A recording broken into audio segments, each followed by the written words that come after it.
I really like the strings to that intro song. Like, it's just so soothing. I think I should let people finally know what the name of that song is one day. All right. So, Woo! Lord have how are you mercy. doing over there? I was just about to ask you. I'm hot. It is so friggin' hot. I'm like melting.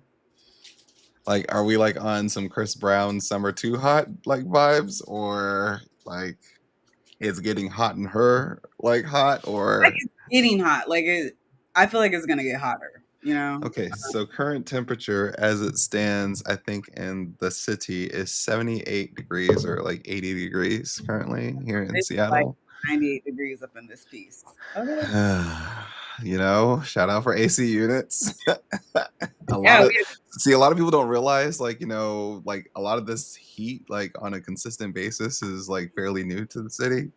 Right. And so, like, a lot of the houses here were like very much so fundamentally like airflow cool. And so now you have like a lot of houses now in Seattle that are being built with like AC units because global warming. Right. But there's AC upstairs. There's just not AC in my office. So I'm dying. Okay, well, I'm sure that the Leisure House will probably look into that. So, well, I'll try to keep it brief today, so that way you don't burn up on show because we don't want you hyperventilating.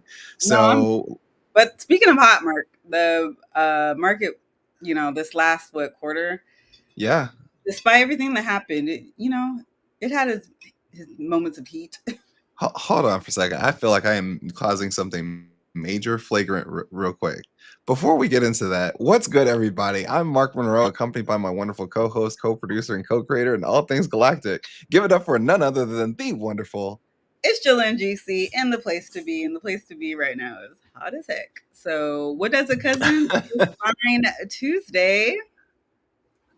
Yes. Okay. So if you're new to the Come Up series, we definitely say welcome, Jumbo. And then if you've been around for a minute with me.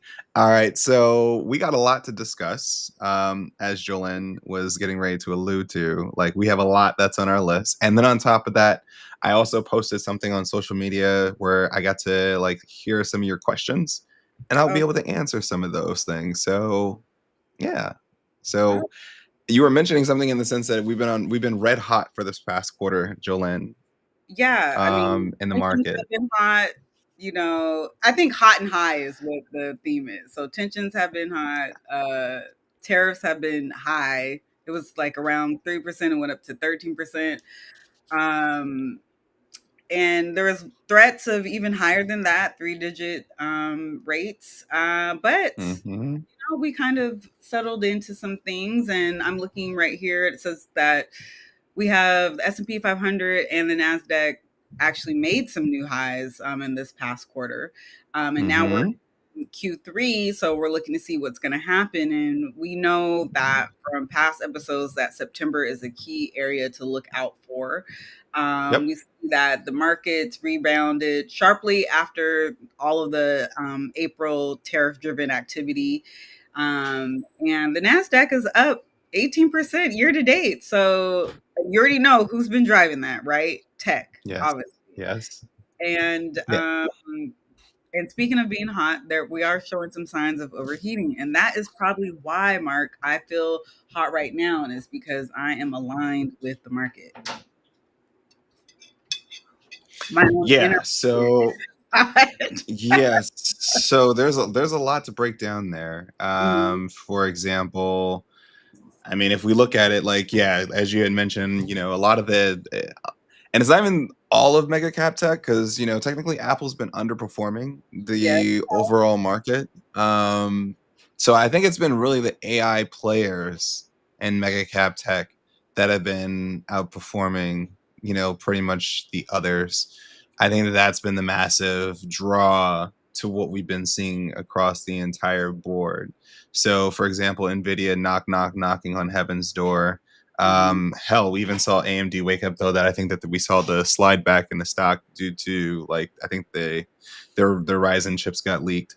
And I think that people weren't as quite as impressed. And then on top of that, Meta, Google. Amazon, pretty much holding down the fort. The thing that's also been the silent killer, or the silent assassin, has been also Netflix also. That's been very interesting. I mean, we've been through the Elon and Donald Trump saga, which apparently, we're back from intermission, and now we're getting ready for part deux. So there's a lot to look into, when it comes to, what's going on and what's about to shake across the entire market. So I know that we got a lot to jump into. So where do you want me to start? First, let me start by putting on my focus factor on the laptop case. This is the hot time. Yeah. Oh, is I yours was on? gonna say it's a hot. Yeah, mine wasn't even. Look, I just noticed a few vibrations, so we're on do not disturb now with DND. But yeah, do you want to talk about the markets first, like on the major part? Yeah, let's go Okay. for it.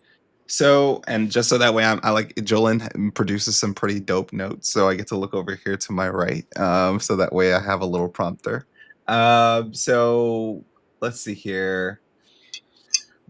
The interesting part is, I had posted a while back on social. I said, when we get to 6100, or once when we break past 5800, then the market's going to like literally try to climb up to 6100, 6150. Will be Mhm. kind of like the next battleground of where we see like the stock market, and then at that point the market's going to have to truly make a decision of whether or not we're going to 62, 6500 range. And I think the market's telling us that is like, okay, yeah, we're accepting risk appetite. What was, so that way, like for notes, like you had mentioned, Jolene, that we're up 17 and some change for the Nasdaq. The S&P 500 has hit record highs, and then on top of that, the Dow quietly up 6.2. I think it's up 6.2% year to date. Mhm. Correct me if I'm well, give or take, given today's activity. So Q2 earnings are going to be very, very interesting because they're going to be lackluster. So I'm going to just get that out of the way. Normally, that's the normal overall case for Q2, It though. is. It is. So, but the interesting thing is, like, what the most quietest thing though is that nobody's really talked about? What? The negative GDP number. Oh, people have been talking about it, but not as much as they need to. Not as much as they should. Like, like we've now have a negative GDP number that is like, if you're, you know, we've been floating around like, like it's kind of like we're playing like football, where it's like, remember that time and era where everybody was asking like what defines it as a catch, and it Mhm, was making it all the way to CNN and everything else, where CNN was asking what defines a catch. Well, mhm. now we're asking the same question of like what defines a recession, like like Well, we've been in a recession. I feel like this is a different type of recession, though. It's the I was kind. having the same conversation with my wife this morning, like Yeah, literally this morning, and she was just like, well, who calls a recession? I'm like, nobody really calls it like, nobody has like, like literally like coins it like, oh well, I call this as the recession. And she pulled some stat or some data point, whereas like some third party organization, some third party economic organization that literally will define like when we are in a recession and when we're out of the recession. I'm like, no, the GDP number will literally tell you if we are in a recession or not. Two negative quarters of GDP that's recession. ultimately equals we are in a recession.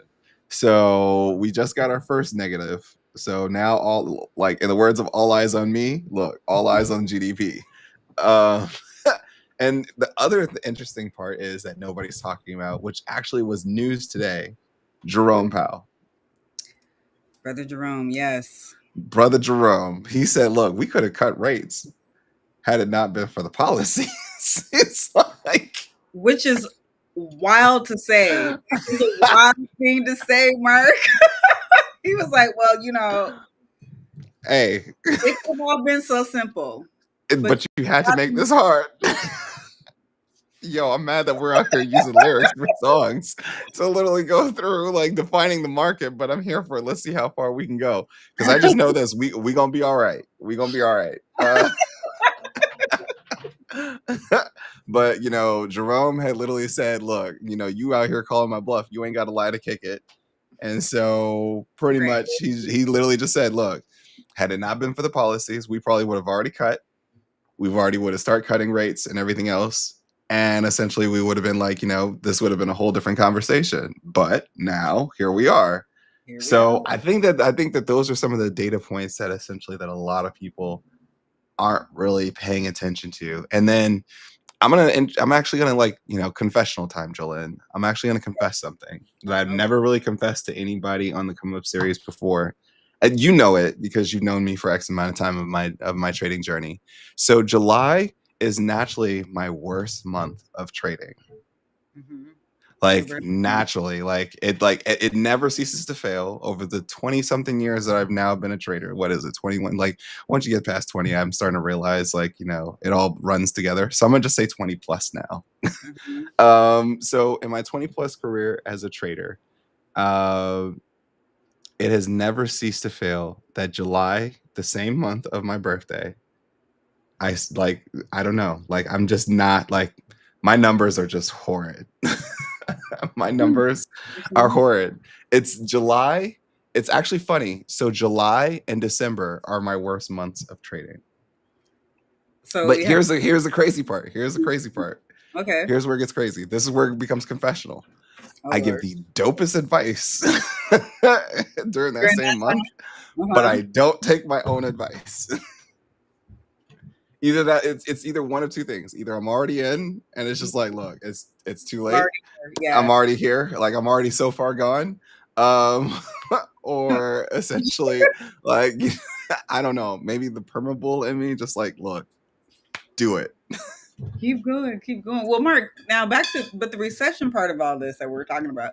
It's interesting because it almost feels like it was, I don't know, like kind of sneaky, in the sense that it impact like when you think of a recession, you think of like just in general, you think of everything being down, right? Yep. But it was like we had a housing crash. We had obviously tariffs. We've had geopolitical stuff, and it's all impacting what we have now with this negative GDP. And instead of it just all feeling like, remember 2020 when March 25th things just dropped? It doesn't have that same feeling of, doom and gloom. It's just here's a little bit here, and then we move to this sector, and then we move to this sector, as opposed to it just all boom, one big crash, and we're in a recession. So it kind of feels a little sneaky, but you just have to look at the data and cancel out the noise. Well, here's an interesting thing that I tend to notice, Jolene. Like a lot of times when people think recession, they always think the worst of times, like the worst of the Right, worst. right. Whereas, a recession is simply just a slowdown contraction within the economic activity. So, like most of the time when you go through, when we hit those bull phases, I mean, Hmm. we're hitting those points of where it's like, okay, hey, investment is plentiful, money is flowing, and everything else. And then it's like, okay, well, we hit those moments in recession where it's just like, okay, it's time to slow down. People are reserving more cash. Things aren't going to be what they are. So again, those are the things in which that we kind of got to pay attention to. Where I think that a lot of people tend to just run on those, where it's just like, okay, it's a recession, the world's coming to an end. No, that's not how it works. It just That's a good way to think about it. It's just a slow down, contraction in the market. Because we have seen these slowdowns. We've seen it in manufacturing. We've seen it in autos. Like it's there. Correct. Small businesses have taken a big hit. So yeah, that's a good way to look at it. Now, moving on. So, all right. So, which is interesting because it kind of points towards we're getting ready to go into a volatile period of the year. And the reason why I say that it gets volatile is not because of the fact that we see heavy duty activity transpire, but it's more so in the sense that we're seeing um we're literally seeing less amount of activity. And so when you see less volume activity, then that literally will equate to, say for example, you see shifts because there's not a lot of trading activity that's really taking place in the norm. When you have a vast amount of activity that's taking place, certain things can hide, Mhm. whereas when you go into the summer months, things can't really hide. So yeah, like we're getting ready to go into that. I think that, pay attention to the VIX, because essentially you'll start to see it probably creep up. I think Mhm. that let's see here. We currently have the VIX I actually have it sitting on my MacBook screen desktop. That's the only thing I pay attention to when I see my MacBook home screen is just the VIX. I So love I it. saw it at like 19 and now it's come back down to like 16.7. So I would say like pay attention to like if the VIX gets to like about a 17 and a half, 18, because that can literally point towards activity. Yeah. Okay. So if we're, trucking along here, I'm being mindful of the time as well. Yeah. So And the heat. well, actually now I'm cool. I'm cool down. Okay. I'm hydrated, the fans, I mean, like I'm good. Okay, so except for the spotlights, like, but if we're talking about just getting back into like tariff tensions and global shifts, how is that like, let's put that into context, excuse me, for like what's coming up. What's what are we supposed to be preparing for as we're looking at that, especially as we roll into Yeah, so I think that we have this July 9th tariff expiration. And I think that you're probably going to see now that we're in like the second array of earnings. I think that you're going to see that tariffs have hit this quarter's earnings. So this will be the first earnings where you see like the before earnings, everybody was talking about like, okay, hey, be prepared for these things to hit versus, you know, now we're in the thick of it. Like now you're about to see what hit what. Um, I think that one of the earliest signs was like I think it was Nike. hmm Due to tariffs, I think they had lost. I think it was about $1 billion. So yeah, I think that we're probably gonna see like tariffs now enter the chat. Another thing to be mindful of is also the currency swings. So we see that the dollar is sitting at an all-time low, or well, it's sitting pretty low right now. And that's something to pay attention to as well. And so a lot of folks are like, well, Mark, why should we really pay attention to the dollar? Well, I mean, world. you know, Yeah, see, when the value of the dollar is high, then essentially it's like you're paying back less as it pertains to debt. When the value of the dollar is low, then essentially you're paying back more. And there's a multitude of other reasons as it pertains to spend and everything else.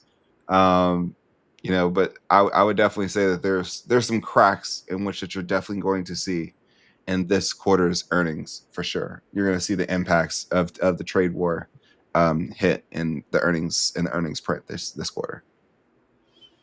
all right. Yeah.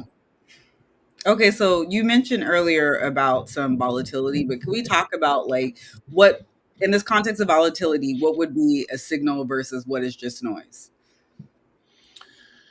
Yeah, so I mean, of course, the signal is ultimately the earnings, which you hear in the earnings report. I mean, I think that that's we can always hang our hat on the signal. The noise is also the chatter before the earnings. Everybody's speculative, insights or thoughts as it pertains to what they believe about the company or what they foresee. I mean, even myself, I participate. Like I'm even one of them. So you can kind of consider me, you know, it's somewhat speculative as it pertains to like even my thought process, even though that there's a thesis that backs behind it. But at the same time, it's still somewhat noise until essentially we actually see the print, and then once you see the print, that's the signal. So for example, everybody like one of the easiest things that where people pay attention to is like when we think about signal versus noise is the Fed rate cuts. How many cuts are we going to see the Fed, do this year? Some people are saying that you're going to see one. Some people are saying it's two. Some people are saying it's three. Some people are saying that the market has already priced it in. It's like, has it? How has the market priced in rate cuts when it doesn't even know if the Fed is going to be able to cut? Like nobody knows when the Fed is actually going to cut. I mean, we're speculating that essentially that it's now been moved from July, of course, to September. Mhm. And of course, now that Jerome has come out, like another signal of that is Jerome Powell speaking, saying, "Hey, this is where we're at." So I look at it like that in the sense of where we are right now. Looking at what the signal is coming out of DC and how that affects businesses, what their spend looks like, what does it look like, for them CapEx wise, and from that signal, you'll see the market not only react, but you'll also see the market like start to formulate and go towards a specific direction. I think the market, from what I've always known about the markets, is the market prices in a specific direction alongside with a specific set of catalysts. Once when some of those catalysts fall apart, then of course the narrative or the story changes. And that's okay. Stories can change. It could either be a prolonged story or it could be a short story, however it is. Like whether you're a Charles Dickens book or you're writing a book of poems. You know, I think that what the market says right now is that essentially the market is bullish, of course. It's optimistic on what it's seeing in front of it. It's kind of looking beyond, some of the early signs of exhaustion as it pertains to the economy. It's not factoring in what's happening globally. I don't think so. Or if it is, then it's factoring in the fact that U.S. equities are the best opportunity that are currently on the market versus the rest of the world. Because if you look at what's happening over there in Germany, they're having an economic cooling period where the growth isn't as strong as it used to be. Things aren't like, and then on top of that, they have elections that are transpiring right now, and essentially like still trying to figure out what the direction looks like from there. So I think that what you're seeing right now, when you look at signal versus noise, easiest way to think about signals are facts. Signals are always factual. Noise is always emotional. Okay, that's a good What is it that everybody's feeling at the moment? It's a good way to get a good sentiment heat check. Right. But There's just that word. like, your emotions don't replace facts. Okay. So, I mean, that's a good way. So, as we're looking at all these headlines, we can kind of parse through them. It's like, what is signal? What is noise? What is fact? What is, emotion, opinion driven? So, could we talk about in this, I guess in this current state, I've I'm much stronger on fundamentals than technicals. I'm not a chart person. Like I Okay. can read a chart, but I'm not a chart person. That's not my go-to. I would just rather read about the company, what they're doing, what the earnings report said, that sort of thing. But what I guess like right now, why would you say, or if you would say, like fundamentals are so key right now? Because we're going into earnings season. I mean, everything has been trading based upon what is it that people believe, based upon, speculation, or what is it that people feel about a company. The earnings ultimately will either validate that or invalidate that. You can't, like, it's something that's irrefutable. And so essentially, even if you modeled out, say for example, if I set like, if I set like a stock, right? Mm-hmm. And I'm looking at it over a trajectory of whatever the time horizon is, earnings will always have to play a role if you're thinking about it from over the next 3 to 6 months or higher. Yeah. If you're looking at it over, say for example, let's take an Apple, right? Because Apple's been like just literally been kind of Um, like, sitting at the flat line. Well, not really sitting at the flat line because it's negative for the year. yeah. But I mean, perspective, right? Mhm. We walk into next year bullish. But if the catalyst as it pertains to what Apple says, they're saying, okay, hey, we're going to increase spend, and then ultimately our profit margins are ultimately going to be impacted, the stock is going to take a tumble. Yeah. The stock is going to take a tumble. How big of a tumble? Nobody knows. But like, for example, a signal right now is the fact that Apple has been struggling when the rest of mega cap tech has not been. So it can either be one of two things that are happening, or a potential third. Either one, that essentially the reason why that they're being penalized right now is because of the fact of the lack of innovation, the lack of AI, deployment that has transpired within the market, and the market is penalizing Apple because of the fact is that they're not participating in the overall market activity. Two, people believe that earnings have become stagnant, which is crazy for a company that brings in roughly 80 to roughly $100 billion in revenue on a 3-month basis, every 3-month basis.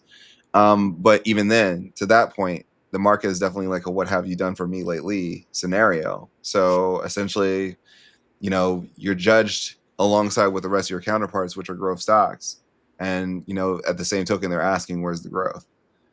So that points towards the negative catalyst.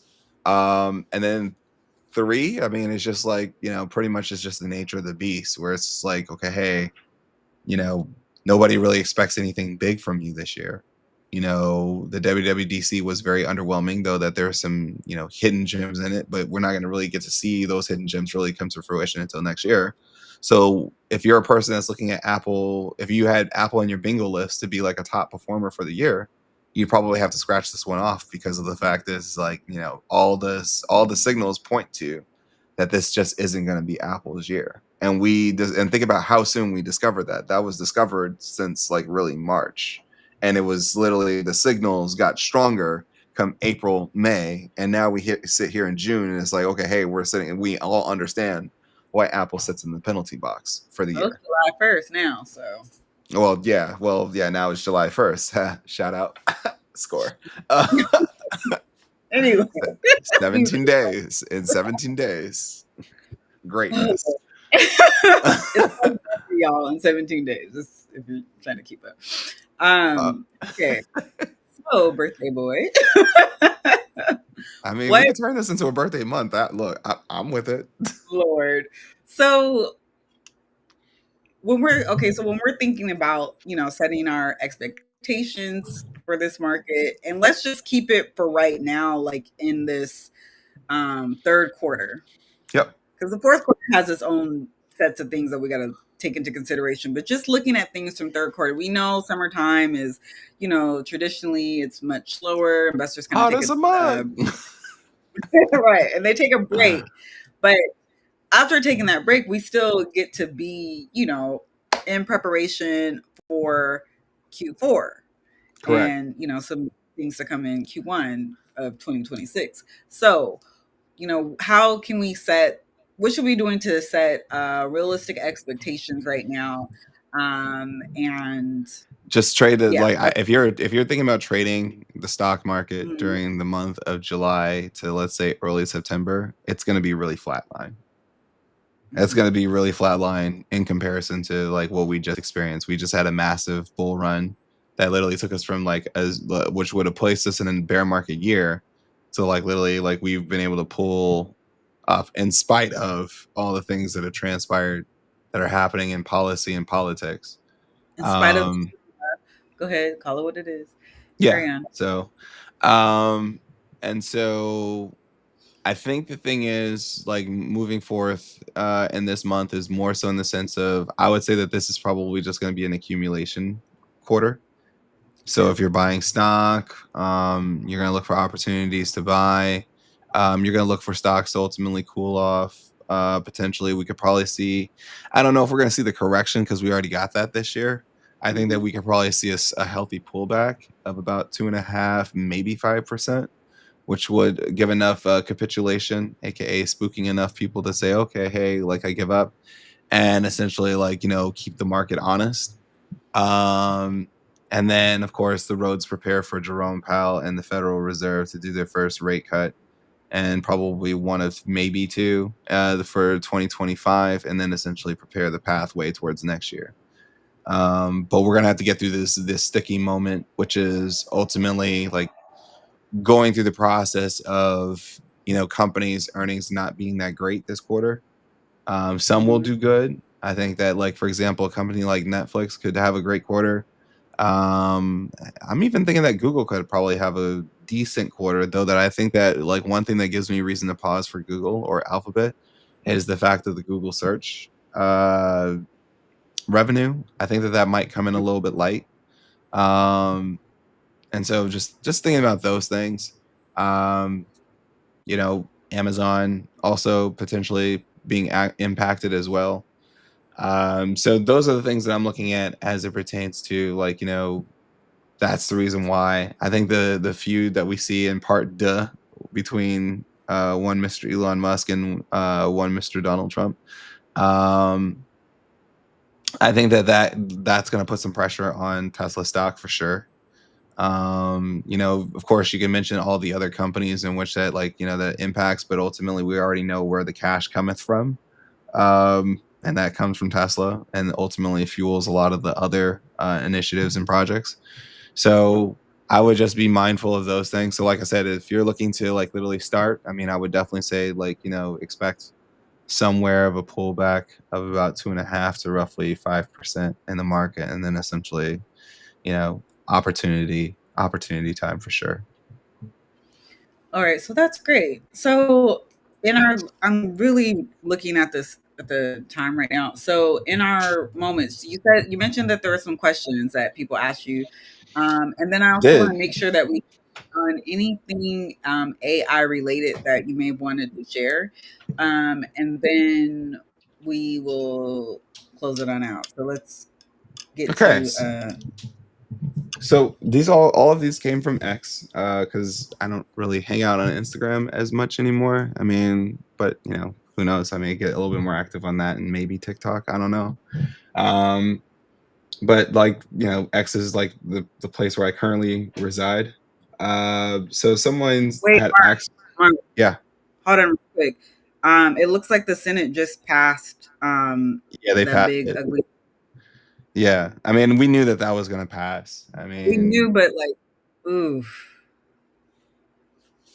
Okay, sorry, I'm getting all these alerts. Okay, yeah.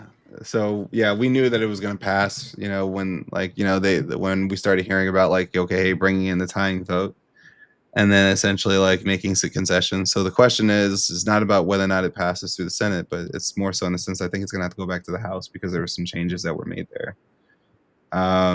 So, and I think that we could probably just see that sweep because in the House they don't really read. So, um, yeah.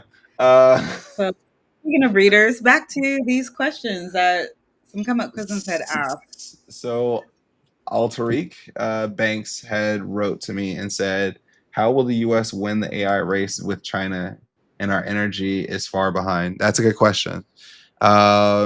And given the current situation, I think that this bill has also placed in because I think that this would also affect some of the energy markets.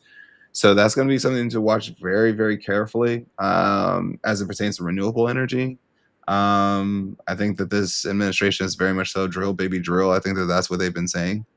Mm, Um, and so the AI race, as it currently stands right now, like, we're getting into this place where phase one of the AI race is coming to its close. And then we're going to take that breather where we start to separate the real from the fake. And then ultimately we go through that washout period. And then essentially phase two, where the real innovation, the real stuff really kicks in, and the new industries are ultimately established. I think that energy plays a role into that one because of the fact that they've already started to implement AI tools into energy of how to better optimize and make things more efficient. So I would definitely be paying attention to that for sure. But if I look at it from the sense of how will the U.S. Win this race against AI, I mean, this isn't a sprint. Just as a heads up, this is going to be an endurance race of who can endure the most, who can also like reach leaps and bounds. I think Jensen Wong put the rest of the industry on notice, especially also DC on notice, helping them understand and like pretty much putting some color around the entire landscape of what the AI race truly looks like and how competitive it really is.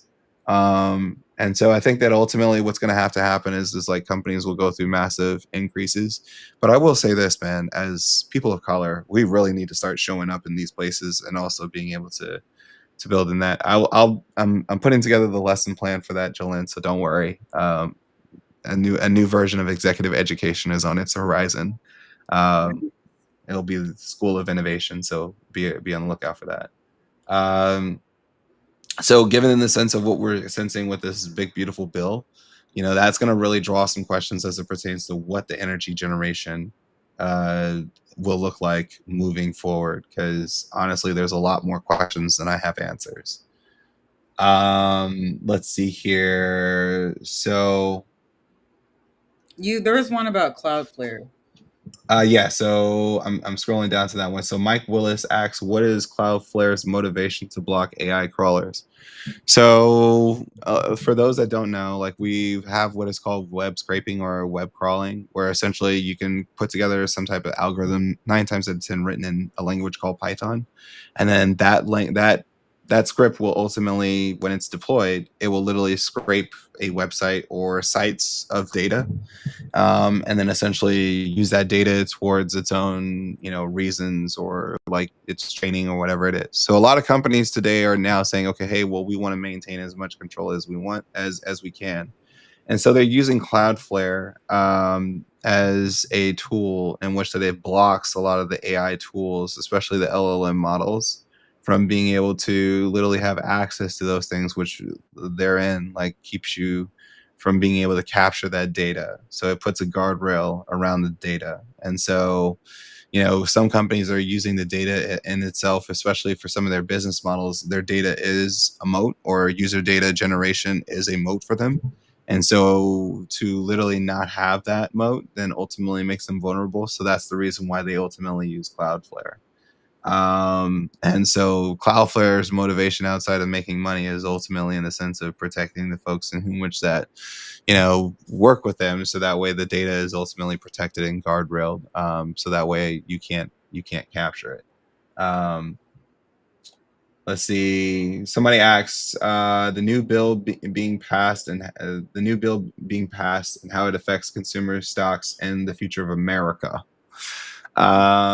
So good question. There's a lot to get to it because I don't know what other concessions were made that caused changes, so I'm gonna have to look into that. But um, one of the things that I would say is that I think that from what I'm gathering is there are some things that could hurt innovation as it pertains to the real folks that are innovating, and ultimately pretty much put a hard stop on it. Of course, consumers, I mean, this is going to drive up inflation. I mean, I hope that you just prepare yourself.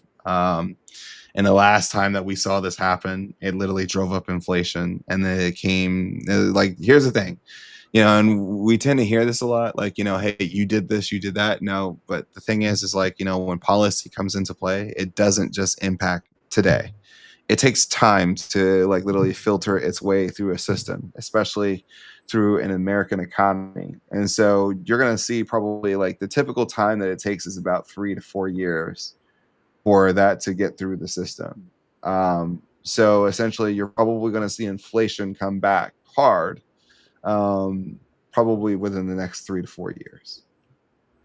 Because when you think about like, okay, hey, like you're putting more money into people's pockets, but at the same token, now the folks in whom which that sell you products and services, they know that. Mm-hmm. So that's going to drive up price. So, like I said, those are things to kind of like be mindful of moving forward. And then, products are getting more and more, or things to buy, or the cost of goods is going higher. It's not going lower. And so, of course, we see things stabilize, a little bit lower, but they never go back to the lows of which they once were. The bar just keeps going up. And so those are the things that I would probably say for stocks. Honestly, it's like, we're in this place where it's like I said, it depends upon where you are in the market cycle and the dynamics. Um, a lot of the companies in which that, we typically talk about, that we typically try to like steer folks to pay attention to, they're fine. I mean, they can weather these storms easily because of the fact that whoever has cash in this world, more times over, they're very much so comfortable. Whether they can, where it's going to become an opportunity for them, because now it's going to increase their spending. For companies that are going to struggle, the smaller companies that are going to struggle, is going to give them opportunity to acquire those companies. So I wouldn't be surprised if this spurs a massive M&A activity, but not in the sense where it leaves a good taste in all companies' mouths. But Mm-hmm. nevertheless, to say you're going to see mergers and acquisitions probably heat up. How many I more think we questions have do you time. want me to take? We have time for one more question if it's quick, and then we have some closing We have some announcements or Okay. announcement. And to close So out. the behavior doctor, oh man, I wanted to take this other one too, but the behavior doctor, I don't think that this is really a question, but he says it seems like your Tesla thesis is unfolding, Mm-hmm. and protecting the downside was a smart move. Delivery numbers are expected to be weak, and the executive firing may hint at how the earnings call will go. What catalyst do you see driving shares higher in the next 9 to 12 months? The only saving grace that they have. Get sales up, and then ultimately the robo taxis like going from like going beyond Austin, and on top of that, the autonomous delivery is an actually interesting thing. That's it. I mean, there's nothing left to expect for Tesla this year. I think that the announcement that they gave us in June was their best shot. And I think that that was the only bullet that they had in the chamber this year. 2026, possibly. But again, we got to see how Tesla comes out of 2025. Like, hey, do they tear their Achilles? Or, MCL? Like, we need to do some diagnosis. Um, but I did want to get to this question from JD though, if I can, Okay. Joanne. Yeah, yeah. Your market predictions, like 6,500 for the S&P 500, always seem dialed in. I know it's based on macro, Fed data, etc. But how do you actually weigh those inputs and land on a number? Okay, that's a good question. Would love a breakdown of a past call just to learn how that process works. So here's how I simply do it. I literally look at, say, for example, and maybe I may have to do this as an extended episode, Jolene, Yeah. just to see how that breakdown works. Yeah. Um, but here's how I do it. So pretty much the way that I look at S&P 500 is pretty much earnings growth. And then when I look at earnings growth, I look at like, okay, hey, like, when I think about all the companies that ultimately make up the S&P 500, I literally slash maybe over probably like 400 of those companies. I probably slash 400 of them. Not to say that they're not good companies, but we know what really moves the S&P 500 because it's top heavy. So now when I'm looking at the top, and it's really the top 20 companies in the S&P 500, but I'll count the first 100. And then I look at it from the standpoint of like, okay, hey, well, what does their earnings look like as I project out for this year? You can start off with the top 10 or top 20 companies if you want to, just keep it safe and also, just build up that muscle. And then essentially I look at it in the sense of like, okay, what am I expecting as it pertains to earnings growth? Like, am I expecting double digit earnings growth? Am I expecting single digit? And if I am expecting whatever that number is, like whatever that percentage is, like what does that equate as it pertains to dollars overall per share towards the S&P 500? So whenever I think dollars per square, whenever I think dollar per share, Mm-hmm. I essentially calculate that into, my makeup. So like, for example, am I expecting like double digit? That would probably say, okay, hey, if we're still having a double digit growth year, then I'm probably expecting maybe anywhere between 400 to roughly 800 points in the S&P 500 as a base. Okay. From where we ended last year to where we like to moving forward. And I really just count after the really after January, because January is like that month where everybody's just like, oh, well, what's going on? So that's ultimately how I do it. I mean, there's also some math that goes into play when you think about when you're calculating earnings and earnings per share, and then essentially what that equals to as it pertains to its equivalent to the S&P 500. But that's ultimately how I do it as it pertains to getting a good size number. I mean, you can also do it like if you're a trader, you can also think about it from a standpoint of like if you're looking at price action, also if you're looking at price action, resistance, support, and then on top of that, looking at it in the sense of earnings growth with a little splash of, say, for example, some fundamental analysis. I mean, you could probably derive there the same way too. So a trader who probably pays no attention to earnings or anything like that would probably reach the same destination. I mean, but for me, mine is rooted into like, again, what is it that I'm foreseeing as it pertains to the actual company's DNA and what they're doing versus essentially the technical analysis. But that's ultimately how I do it. So I have a feeling that I'm gonna probably have to do another further episode Yeah. where I actually do a breakdown of like how do those numbers actually equate? Because I think a lot of people have asked me that question, but that's the TLDR Yeah, version. I think that'd be good, Mark. In our final moment here, Yeah. we have. Let me see. Okay, so we have an announcement to make Yes, we about do. Le Summit, Go ahead. and sure. So you all know that this year's Tech Innovation and Wealth Summit will be held here in Seattle, Washington, September 18th through the 20th. Tickets are going to go on sale soon. We will make the announcement ahead of time so that you all can prepare before we just say, hey, tickets are on sale because they're going to go fast. And we have, a limited number of tickets. We wish everyone, in America could attend, but that's just not the reality. So there will be enough leeway for you all to get your tickets, but get ready because this is the kind of summit experience where you will be rolling up your sleeves and doing some actual work and application. You're going to take the knowledge and then in real time apply it. Get the knowledge in real time, apply it. This is not something where you just go and you just listen and you take notes and smile and shake hands. And we're not doing that.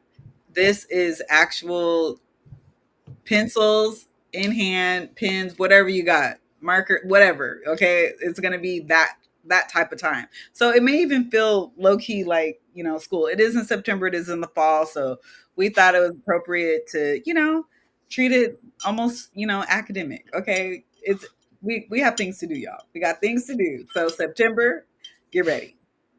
But I mean, at the same token, if you went to last year's summit, right? Mhm. And I got to do an analysis on that. From the last summit's keynote. From what you gather, what you gain from last year's summit. If you actually applied from last year's summit, the knowledge that you got from that one, and like literally executed this year, look, you're up right now. Like that's a Let's come up. can we can we do that episode Oh, for I'm gonna probably present that live at the Oh, okay, summit that's this great. year. So I'm That's great. gonna Okay. yeah. Yeah, It's that kind of makes like my way of keeping myself honest for every summit. yeah, yeah. Okay, okay. Well, maybe we can get a little sneak peek. We'll see. We'll see. But yeah, I mean, yeah, so the guests and speakers that we have, this is one of those ones just like last year. It's like last year was good, but I want to do better, and it's always about like how is it that I can improve on what is it that I did previously. So this year it's more so in the sense of not only bringing great subject matter experts to the building and great conversation, but also like I want them like anybody that knows you got to come when you come to the stage. You got to tell the truth. You got to like literally like we don't want the fluff stuff. We want the honest to God truth. We want it like we want the information in which that you can give to the people that ultimately turns into value instantaneously. That if they go out and execute upon it. So that's the focus of this year's summit. Like pretty much built to stay ahead. That's the theme of this year's summit. So I'm I excited. I think everything drops next week as it pertains to like, not only just the details, but also I think the tickets probably might go on sale starting next week. So we shall see. exciting. So anyway, Mark, thanks for today. I Thank think you you. thanks.